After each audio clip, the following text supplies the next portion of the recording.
కాకినాడ జిల్లా ప్రతిపాడు నియోజకవర్గంలో వైఎస్ఆర్సీపీ అభ్యర్థి వరుపుల సుబ్బారావు ఎన్నికల ప్రచారంలో దూసుకుపోతున్నారు. ప్రస్తుతం ఆయన రౌతులపూడి మండలంలోని ఎన్నపట్నం అదేవిధంగా లచ్చిరెడ్డిపాలెంలో ఎన్నికల ప్రచారం కొనసాగిస్తున్నారు. ప్రస్తుతం అంతా మాట్లాడేందుకు వరుపుల సుబ్బారావు ఉన్నారు. చెప్పండి, ప్రతిపాడు నియోజకవర్గంలో మీ గెలుపు ఏ విధంగా ఉండబోతుంది?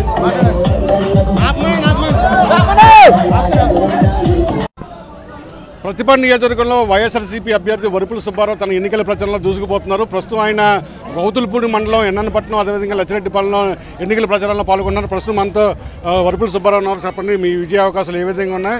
ముఖ్యంగా ప్రతిపాడు నియోజకవర్గంలో ప్రజల నుంచి ఎలాంటి స్పందన మీకు లభిస్తుంది? సార్, అందరికీ నమస్కారం. వాస్తవంగా ఒక విషయం కూడా అందరికీ కూడా చెప్పాల్సిన అవసరం ఎంతైనా ఉంది. నేను మొట్టమొదటి నుంచి కూడా వైఎస్ఆర్ కాంగ్రెస్ పార్టీలో జగన్ గారు విధానాల్లో ఆయన ఓదార్పు యాత్ర వచ్చిన సందర్భం నుంచి కూడా 14 నాకు ఆయనకు టికెట్ ఇచ్చిన తర్వాత 19 తరఫున కొంతకాలం ఉన్న తర్వాత కొన్ని కారణాల వల్ల కొంచెం విధానం జరిగింది. తదుపరి 19లో కూడా నేను వైఎస్ఆర్ కాంగ్రెస్ పార్టీలో వచ్చి మరి ఇక్కడ ఉన్న అభ్యర్థిని కూడా గెలిపించిన విధానం కూడా అందరికీ తెలుసున్న విషయమే. ఈవేళ జరిగిన సందర్భంగా కూడా 4 సంవత్సరాలు 8 మాసాలు ఈ నియోజకవర్గంలో నేను ఎక్కడ ఉన్నదో కూడా ఎవరికి తెలియదు. నేను ఎక్కడున్నా కూడా ఎవరు తెలియని పరిస్థితి ఉత్పన్నమైంది. నాకు నిజంగా చాలా ఇబ్బందికర పరిస్థితిని ఎదుర్కొన్నాను. నాకు 6 సార్లు శాసనసభగా పోటీ చేశాను నియోజకవర్గంలో. కానీ నేను 19లో చేసిన విధానంలో గెలిపించిన ఎమ్మెల్యే నన్ను ఏ రకంగా నన్ను చూశాడో ఎవరికి కూడా ఊహించిన సందర్భం ఇది. ప్రతి వాళ్ళకి తెలిసి నియోజకవర్గంలో చాలామందిని కూడా నాకు ఇబ్బంది పెట్టిన సందర్భం జరిగింది. ఈవేళ ఒక సర్వే విధానం ప్రవేశపెట్టి జగన్మోహన్ రెడ్డి గారు ఎవరైతే ప్రతిపాడు నియోజకవర్గం వైఎస్ఆర్ కాంగ్రెస్ పార్టీ అభ్యర్థిగా పోటీ చేస్తే బాగుంటుందని చెప్పేసి సర్వే చేస్తే ప్రతి వాళ్ళు కూడా ప్రతి గ్రామంలో సోదరులు అందరూ కూడా నా పేరు అడగనప్పుడు కూడా అందరూ కూడా వరుపుల సుబ్బారావు అయితేనే వైఎస్ఆర్ కాంగ్రెస్ పార్టీ తరఫున తప్పకుండా గెలుస్తాడు, మేము గెలిపించుకుంటామని చెప్పేసి చెప్పిన సందర్భంగానే ఈవేళ జగన్మోహన్ గారిని అవకాశం ఇచ్చారు. కాబట్టి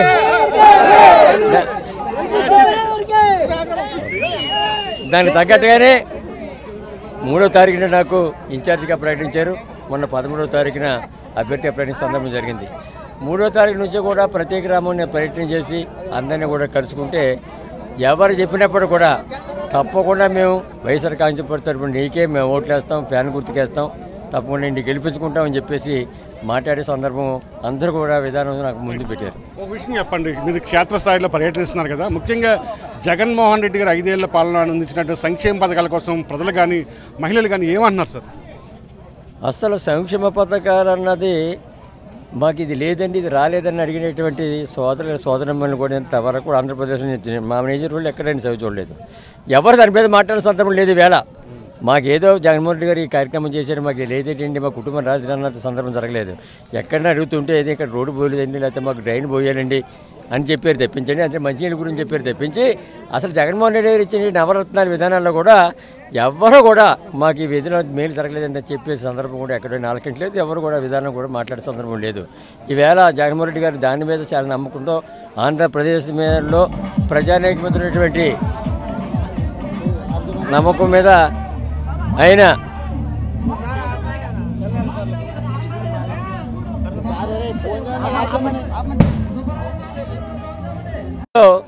29 రాష్ట్రాలు ఉంటే ప్రతి రాష్ట్రంలో ఉన్నటువంటి పార్టీలు ఏం చేస్తాయంటే ఎలక్షన్ ముందు ఒక మేనిఫెస్టో ప్రకటిస్తాయి. మేము అధికారంలోకి వస్తే మీకు ఈ చేస్తామని చెప్పేసి మాట్లాడే సందర్భంగా కూడా మేనిఫెస్టో విడుదల చేస్తారు. ఈవేళ జగన్మోహన్ రెడ్డి గారు మేనిఫెస్టో విధానం మాత్రం ఎక్కడ ప్రకటన చేసిన విధానం లేదు. ఈవేళ 5 సంవత్సరాల నా వల్ల మీ అందరికీ మేలు జరుగుంటేనే నాకు ఓటేయండి అని చెప్పేసి అడిగిన ముఖ్యమంత్రి ఈవేళ భారతదేశంలో ఒక జగన్మోహన్ రెడ్డి గారు ఒక్కోనే అని చెప్పేసి మీ అందరూ కూడా మనం చేస్తున్నా. కాబట్టి ప్రజల మీద ఎటువంటి నమ్మకం ఉంది. ఆయన 5 సంవత్సరాలు నేను అన్ని రకాలుగా ప్రజలకు ఉపయోగపడ్డాను, ప్రజల వల్ల లబ్ధి పొందారు, ప్రభుత్వ విధానంలో కూడా వరుసపాటు విధానాన్ని పరిపాలన చేశాను ఒక నమ్మకంతో ఆయన ఈ విధానం కూడా మాట్లాడే సందర్భం జరుగుతుంది. కాబట్టి అదే లైన్లో కూడా ప్రజానీకం ఆయన గురించి తప్పకుండా కూడా రాబోయే రోజుల్లో 2024 ఎలక్షన్లో కూడా తప్పకుండా వైఎస్ఆర్ కాంగ్రెస్ పార్టీ ఓట్లు వేయాలి, తిరిగి జగన్మోహన్ రెడ్డి ముఖ్యమంత్రిగా చూడాలనే ఉద్దేశంతో అందరూ కూడా మాట్లాడే సందర్భం కూడా మనం చేస్తాం. చివరిగా ఒక విషయం చెప్పండి, ప్రతిపాడు నియోజకవర్గంలో ఫ్యాన్ ఎంత వేగంగా జరుగుతుంది, మీ విజయ అవకాశాలు ఏ విధంగా ఉండబోతున్నాయి? వాస్తవం చెప్పాలంటే ఎవరు ఊహించలేదు సార్. నేను ఎంత ఫాస్ట్గా ఈ నియోజకవర్గంలో ముందు ఉంటానని చెప్పేసి నాకే కాదు చాలామంది అవ్వగలేదు. కానీ నెల రోజులు పోయిన తర్వాత ఊహించిన పరిణామాలు నిజంగా కూడా చాలా చక్కగా కూడా మేమందరూ ఫ్యాన్కే సైకిల్ ఎక్కడ ఉందండి? సైకిల్ లేవు కదా ఇప్పుడు. సైకిల్ ఎక్కడ ఉన్నాయి? సైకిల్ లేవండి. ఊరికి ఒకటే రెండు ఉన్నాయి సైకిల్ ఉంటేనే. అందరూ మోటార్ సైకిల్ మీదే. అంతే తప్ప సైకిల్ లేకుండా అందరికి ఫ్యాన్ అవసరం ఇప్పుడు ప్రతి వాళ్ళకి కూడా. ఏమంటే ఒక్కో ఇంటికి 4-5 ఫ్యాన్లు ఉన్నాయి ఎక్కడ చూసినప్పుడు కూడా. సైకిల్ అన్నది ప్రసక్తే లేదు. సైకిల్ గురించి ఆలోచన లేదండి ఎవరికైనా ఉన్న వాస్తవం చెప్తున్నాను. ఎక్కడ కనిపిస్తలేదు సైకిల్, ఫ్యానే కనిపిస్తుంది సార్. ఫ్యాన్ అవసరం చాలామంది గుర్తించారు. తప్పకుండా రాబోయే రోజుల్లో కూడా ఈవేళ జగన్మోహన్ రెడ్డి గారికి ఓట్లు వేస్తారు. అదేవిధంగా 3వ పర్యాయం ఒక హ్యాట్రిక్ నాకు కూడా జనం ఓట్లేసి నాకు దక్కిస్తారని చెప్పేసి మనం చేస్తున్నా. చాలామంది చెప్తున్నారు మరి పెద్దలు చాలా సమావేశాల్లో 4లో మిమ్మల్ని గెలిపించాం, 14లో గెలిపించాం, 2024లో గెలిపిస్తాం, 4 మీకు అన్ని రకాలుగా కూడా వచ్చింది కాబట్టి తప్పకుండా మీరు గెలుస్తారని చెప్పేసి మాట్లాడే సందర్భం జరుగుతుంది. అదేవిధంగా ఈ మధ్య మా మిత్రులు చెప్తున్నారు 13 ఎలక్షన్ 13వ తారీఖు అంటే ఓటే 4 వచ్చింది.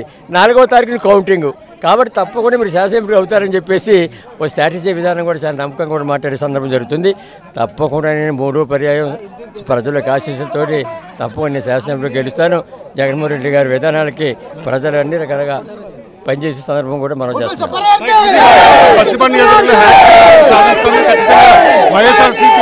ప్రతిపాదించని చెప్తున్నారు. ముఖ్యంగా వైఎస్ జగన్మోహన్ రెడ్డి అమలు చేసినటువంటి నవరత్న పథకాలు అన్ని కూడా ప్రతిపాదనలు ప్రతి ప్రజలకు అందాయి. ఖచ్చితంగా విజయం నాదేనన్న ధీమా కూడా వరపుల సుబ్బారావు వ్యక్తం చేస్తున్న పరిస్థితి. వెంకటరంతో కలిసి కప్పన్ రాజు, సాక్షి టీవీ ప్రతిపాదన